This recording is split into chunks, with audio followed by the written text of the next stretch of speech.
vibrant art community.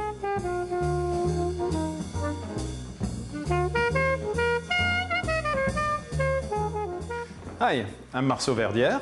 I'm Rynel Mouton. We're here to talk with Marceau about his wonderful abstract paintings.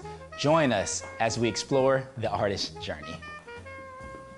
I play with the idea that we are what we've encountered in life. What we've encountered, what remains of that. My paintings are in essence imagining the patina of a soul.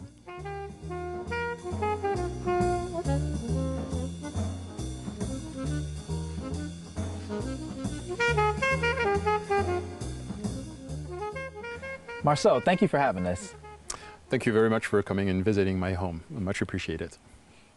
What would you say your best thing about abstract art is, or art in general, whether painting or the photography? What is your favorite part about that process?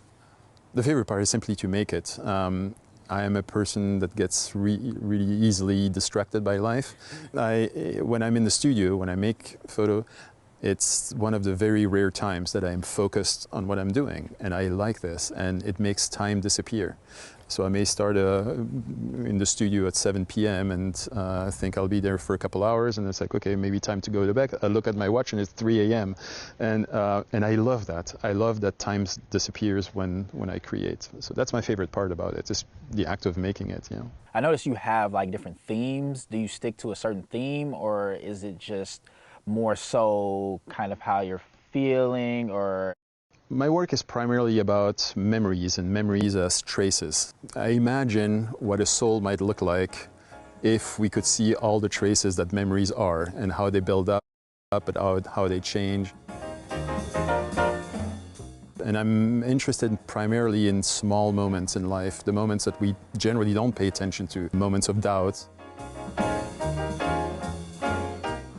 moments of silence. But there are defining moments. Are you sometimes surprised at what the viewer can pull out of your abstract paintings? I'm always surprised, yeah. And I'm surprised mostly when the viewers allow themselves to be completely genuine in the reaction. It's always interesting to see what people read. I've had reactions from people.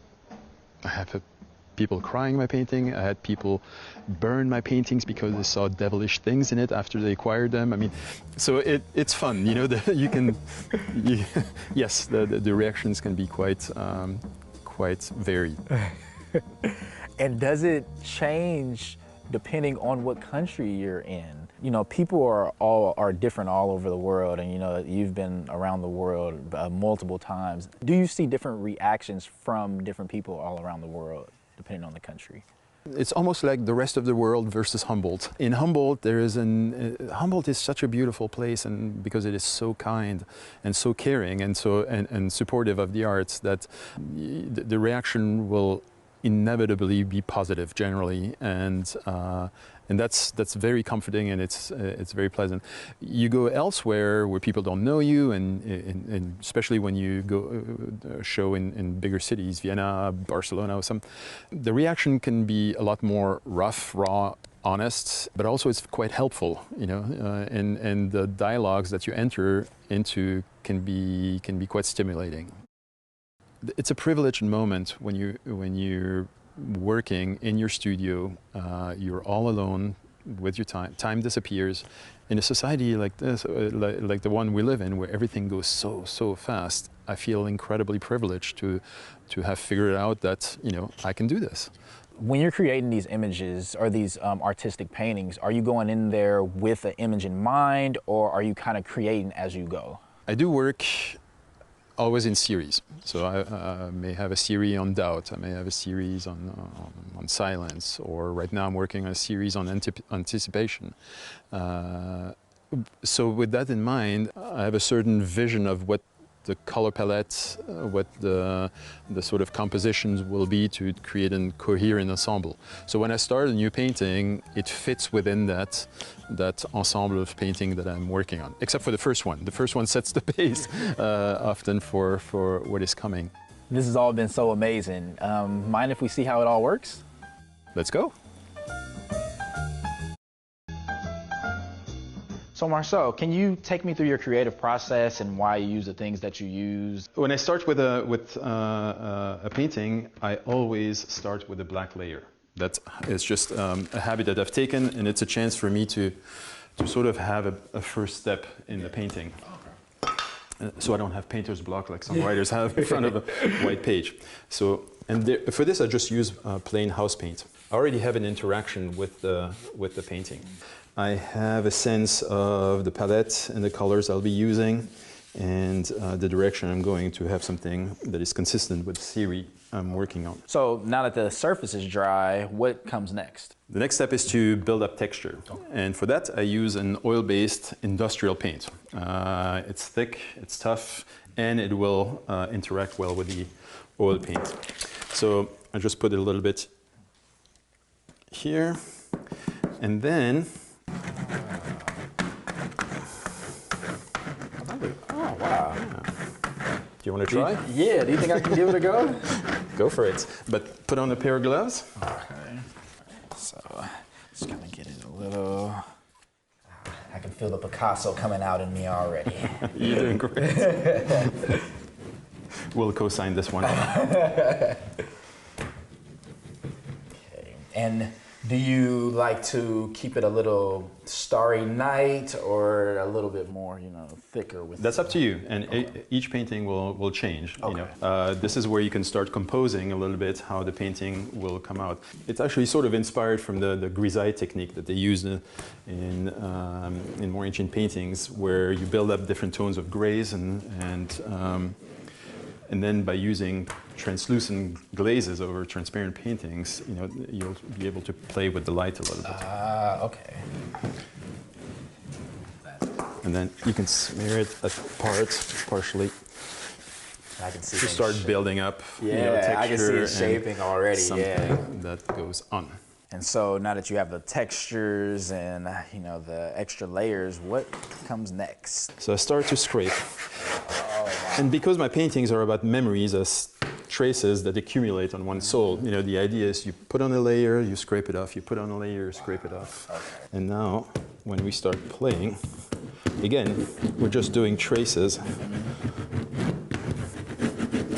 and build up a surface that becomes, hopefully, more and more interesting.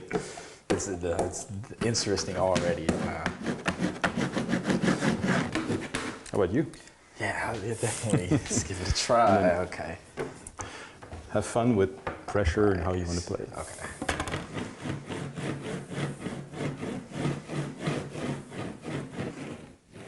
Yeah, I can definitely see like the textures and like how the white kind of is still coming through the blue, even though it was like the one, you know, the second layer that you put on, but it's still kind of coming through. This comes out really nice, yeah. But now we take it off again. so now we start scraping again. Yeah. You never take everything away. It's like a memory. You know, it stays with you. It slowly fades, but there's always something that remains. And that's well, while it's still wet, why don't we change it up a little bit and bring a little warm white on it. This one is opaque right there, and this will allow me to sort of play and see what it does. So since it has a little yellowish sort of tone, interacting with blue will become a sort of a greenish thing. But it's going to be a very subtle, almost jade-like green. And again, I put a little bit of medium. Traces. And have some different kind of things. And now let's play with it and see.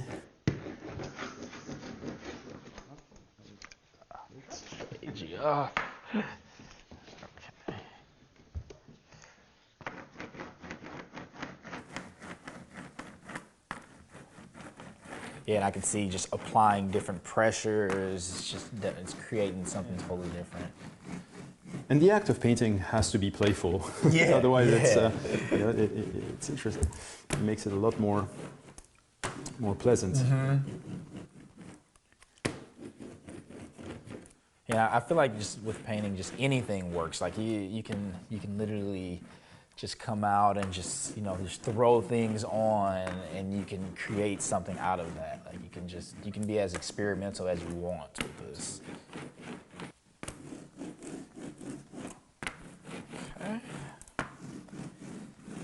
right. Now let me guess, are we taking something off? Let's play a little bit and smear it around a little bit and see, you know, some areas and create some. We start having, but now you're right. We're scraping off. Okay. So you can play around with which areas you want to scrape off a little bit, and same for the pressure.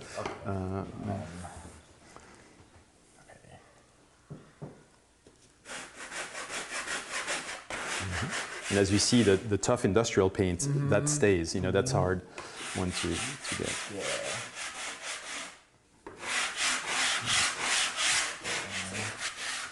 Yeah, and now, I would wait until this dries. So it could take 2-3 days, and then I start rebuilding new layers in different colors to then create contrasting effects and certain depths and things. But on this one, we started with blue. We may move on to a reddish or an orange sort of things that contrast really well with the painting. Okay.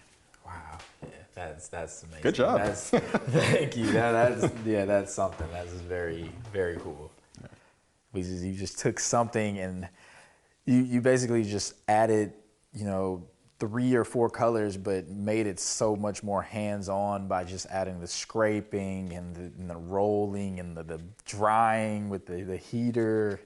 And yeah, that's amazing. That's exactly how life works, you know. Every experience that you encounter is applied to yourself somehow in a different way. And as it fades away, as it's scraped away by the rest of life, you know, what remains are these traces that accumulate. Yeah.